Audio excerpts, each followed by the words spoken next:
Large scale attack ரஷ்யாவும் சரி உக்ரைனும் சரி இரு தரப்புலையும் மாறி மாறி அடிச்சுக்கிறாங்க. அதுவும் செகண்ட் பீஸ் சமிட் மாதிரி இந்த ஃபர்ஸ்ட் பீஸ் சமிட் நடந்தது இல்லையா தாவோஸ். ஸோ அந்த இடத்துல வந்து பார்த்தீங்கன்னா திரும்பவும் எல்லாரும் ஒன்று கூடி பீஸ் சமிட்னு சொன்னால் அது ஒரு ஃபெயிலியராக போயிடுச்சுன்னா திரும்பி அவங்களுக்கு அசிங்கம். ஸோ அப்படி சொல்லிக்கல. பட் ஆனால் ஒரு மீட்டிங் வந்து பார்த்தீங்கன்னா ஆர்கனைஸ் பண்ணிக்கிறாங்க. அதுக்கு ஜெலன்ஸ்கி அவர்கள் டாவோஸ்க்கு போயிருக்கிறாரு. ஸோ மிக முக்கியமான மீட்டிங் உக்ரைனை பற்றி எந்தெந்த பகுதிகள் விட்டு கொடுக்கலாம், ரஷ்யா கிட்ட என்ன மாதிரியான டேர்ம்ஸ்ல பேசலாம் அப்படிங்கிறதுக்காக இருப்பாங்களா என்ன ஏதுங்க தெரியல. ஏன்னா ரஷ்யாவோட பணங்கள் பெருமளவுல மேற்குலக நாடுகளால முடக்கப்பட்டிருக்கு சாங்ஷன்ஸ் அப்படிங்கிற பேர்ல ஃப்ரோஸ் பண்ணியிருக்காங்க. அதாவது திருடி இல்ல ஃப்ரோஸ் தான் பண்ணியிருக்காங்க. அதாவது அக்ரஷன் பண்றது தப்பு தானே. ஸோ அந்த ஒரு காரணத்தினால இப்போ அந்த பணம் எல்லாம் திருப்பி ரஷ்யா கொடுக்கணும் அப்படின்னு சொன்னா பெருமளவுல மேற்குலக நாடுகள் திவாலாயிருவாங்க.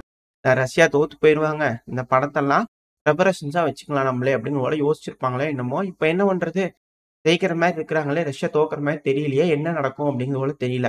இதுதான் பேச்சுவார்த்தைக்கான சிக்கல்கள்.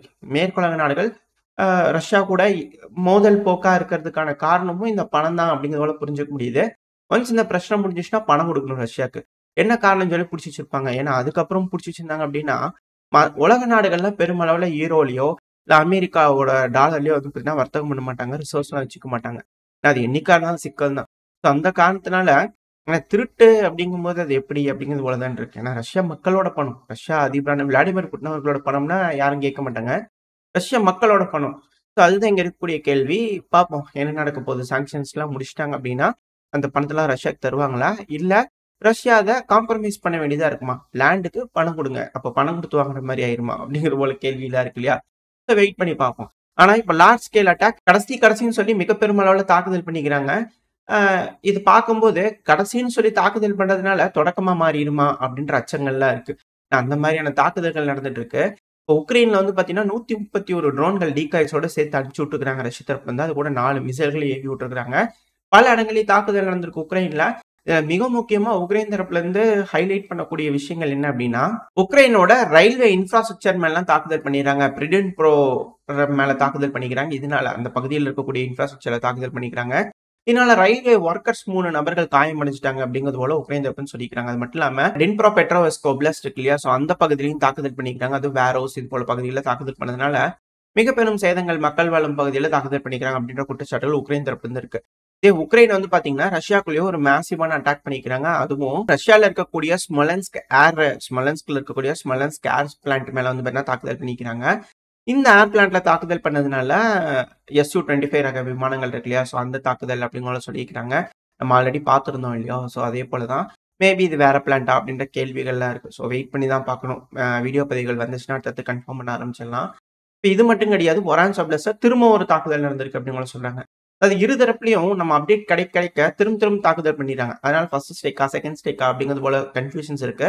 சில நேரங்கள் அவங்களே கன்ஃபர்மேஷன் பண்ணிடுறாங்க, இல்ல அது செகண்ட் ஸ்டேக் அப்படிங்கிற போல. திரும்பவும் ஒரான்ஸ்ல வந்து பாத்தீங்கன்னா ஒரு தாக்குதல் பண்ணிக்கிறாங்க உக்ரைன் தரப்பு இருந்து. இது போல மிக பெரும் தாக்குதல் ஜனவரி 21 அதிகாலை இது போல டைம்ல வந்து பாத்தீங்கன்னா உக்ரைனோட நேரப்படி இது போல தாக்குதல்கள் இரு தரப்புலையும் மாறி மாறி நடந்திருக்கு அப்படிங்கிற மாற்று கருத்துல இல்ல. பொதுமக்கள் பாதிப்படைகிறாங்க, கொஞ்சம் கொஞ்சமா இன்க்ரீஸ் ஆகுது அப்படிங்கறது இதுல இருக்கக்கூடிய விஷயம். அப்புறம் இன்னொரு பிரச்சனை, இந்த ஹமாஸ் இஸ்ரேல் இருக்கு இல்லையா, பேச்சுவார்த்தைகளும் சுமூகமா முடிஞ்சிருச்சு, பிரிசனர் எக்ஸ்சேஞ்ச் எல்லாம் கூட நடந்திருக்கு அப்படிங்கிறது போல இருந்தது இல்லையா.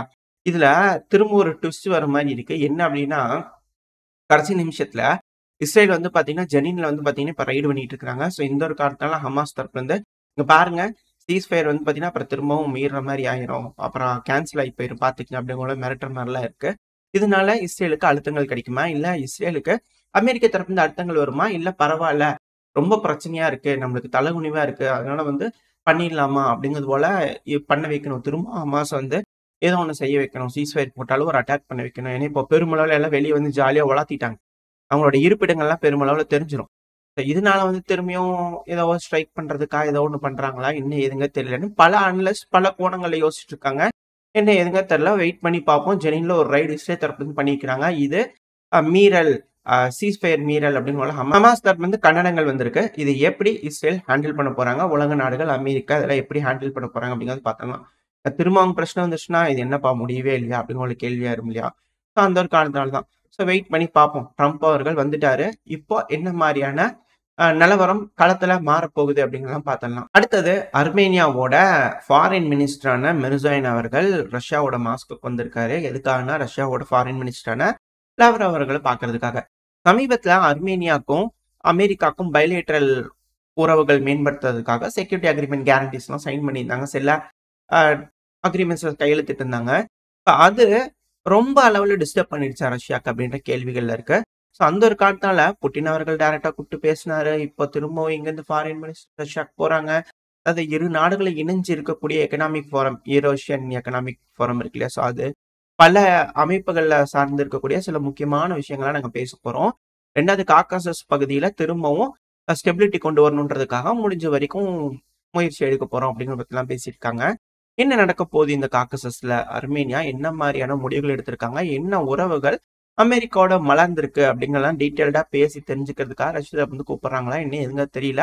வெயிட் பண்ணி தான் பார்க்கணும். இந்த பகுதியில யார்கிட்ட அர்மேனியா போறாங்க? இல்ல இத கரெக்ட்டா யூஸ் பண்ணி இரு தரப்புலயும் துருக்கி போல கேம் விளையாடிடுவாங்களா அர்மேனியா? ஏன்னா இதே ஜியோ பாலிடிக்ஸை யூஸ் பண்ணி தான் அசர்பைஜான் அந்த நகர்னோ கர்பாக் பகுதியை அவங்களோட கட்டுப்பாட்டுக்குள்ள கொண்டு வந்திருந்தாங்க. அவங்க எடுத்துக்கிட்டாங்க. அது அசர்பைஜானோட பகுதியா மாறிடுச்சு. இப்ப அதே போல ஜியோ பாலிடிக்ஸ்ல அவங்களோட இம்பார்ட்டன்ஸை பயன்படுத்தி திரும்பவும் அவங்களோட இழந்த பகுதிகள்லாம் மீட்டெடுக்கிறதுக்கான முயற்சியில பெஷஷ்கியான் அவர்கள் ஈடுபடுவாரா அப்படின்ற கேள்விகள்லாம் இருக்கு. ஸோ வெயிட் பண்ணி பார்ப்போம் என்ன மாதிரியான முடிவுகள் அர்மேனியாவோட அதிபர் எடுக்க போறாரு அப்படிங்கிறது போல. இப்போ நம்ம திரும்பி அப்படியே இந்த உக்ரைனுக்குள்ளேயே வந்துடலாம். ஏன்னா இந்த உக்ரைனோட national bank of Ukraine NBU சொல்லுவாங்க இல்லையா? ஸோ அவங்க என்ன பண்ணிக்கிறாங்கன்னா ஒரு ஸ்டேட்மெண்ட்டை வெளியிட்டிருக்காங்க. என்னன்னா, அதாவதுங்க டாலரோட இப்போ டையா இருக்கிறோம் இல்லையா? இது அப்படியே ஸ்லோ அண்ட் ஸ்டெடியா யாருக்குமே தெரியாம நோட்டீஸே பண்ணாம அப்படியே கொஞ்சம் கொஞ்சமா ஈரோஸ்க்கு நம்ம கன்வெர்ட் பண்ணிடலாமா? ஈரோஸோட டைப் பண்ணிடலாமா? அப்படிங்கிறது போல வேலைகளை இறங்கியிருக்கோம். கொஞ்சம் கொஞ்சமா பண்ணுவோம். கண்டிப்பா பண்ணிருவோம் அப்படிங்கிற சொல்றாங்க. என்னது இது? ஏன் அப்படிங்கிறது போல கேள்வி இருக்கு இல்லையா? ஏன்னா யூரோப்பியன் யூனியனோட சேர்றது தான் வாழ்நாள் சாதனை. ஒரு மைல்கல் அப்படிங்கிறது போலலாம் வந்து பார்த்தீங்கன்னா, உக்ரைன் தரப்புன்னு சொல்லிட்டு இருக்காங்க இல்லையா? ஸோ யூரோப்பியன் யூனியனோட இன்டகிரேட் ஆகணும்னா, அவங்களோட நாணயங்கள்லாம் வந்து பார்த்தீங்கன்னா, ஈரோஸோட மெர்ஜ் பண்ணணும். ஸோ அப்படி டைப் பண்ணும்போது கொஞ்சம் ஃப்ளக்சுவேஷன்ஸ் இருக்கும். அது போர் சூழல் அப்படிங்கிறனால இப்ப பண்றாங்கன்னா சிக்கலா இருக்கும். ஆனா கொஞ்சம் போக போக அப்படியே ஸ்லைட்டா மாடிஃபை பண்ணிடலாம் அப்படிங்கிற சொல்லப்பட்டு வருது. அது மட்டும் இல்லாம யூரோப்ல வந்து பார்த்தீங்கன்னா, ஏகப்பட்ட சிக்கல்கள் இருக்கு இல்லையா? ஏன்னா ரஷ்யா வந்து அவங்களோட ஒரிஷ்னிக் ஸ்ட்ரைக்ல வச்சு பார்த்துட்டாங்க. எல்லாம் ஸ்ட்ரைக் பண்ணி காமிச்சுட்டாங்க. ஸோ இது எல்லாமே அந்த யூரோப்பியன் யூனியன்ல இருக்கக்கூடிய நாடுகளுக்குலாம் வந்து பார்த்தீங்கன்னா, கொஞ்சம் இருக்கதானே செய்யும். ரஷ்யா நம்ம மேல தாக்குதல் பண்ணிருவாங்களா அப்படிங்கிறது போல. ஸோ இந்த ஒரு காரணத்தினால அமெரிக்கா அவங்களோட மாடர்னைஸ் பண்ணப்பட்ட அணு ஆயுதங்கள வந்து பார்த்தீங்கன்னா, பெருமளவுல டிப்ளாய் பண்றாங்க. இது வந்து ரஷ்யாக்கு ஒரிஷ்னிக் மிசைலுக்கு எதிர்த்தா ஒரு மூவ் அப்படின்னு போல சொல்றாங்க. பட் ஆனா சில அனலிஸ்ட் தரப்பு வந்து கருத்துக்கள் எப்படி இருக்குன்னா, இல்ல பெலரூஸ்ல ரஷ்யா கொண்டு போய் அணு ஆயுதங்கள் வைக்கிறாங்க இல்லையா? அதை எடுக்க வைக்கணுன்றதுக்காக, இப்போ ஈரோப்ல வந்து பார்த்தீங்கன்னா, பெருமளவுல அணு ஆயுதங்கள் மேற்குலக நாடுகள் விக்கிறாங்க அப்படின்னுலாம் சொல்லப்பட்டு வருது. அதாவது இதுக்கு முன்னாடி ஒரு அணு ஆயுதம் ரஷ்யா தரப்பு வந்து பயன்படுத்துறாங்கன்னா, பல நாடுகளும் அணு ஆயுதத்த ரஷ்யா மேல போட்டுருவாங்க அப்படிங்கிறது போல இருக்கும். இப்போ ரஷ்யா மேல தாக்குதல் பண்ணியிருக்குது. எடுத்த உடனே வந்து பார்த்தீங்கன்னா, ரஷ்யா வந்து அணு ஆயுதத்த தூக்கி உக்ரைன் மேல போட்டுறல. கன்வென்ஷனல் வார்ஃபேரா தான் இப்போ போயிட்டு இருக்கு.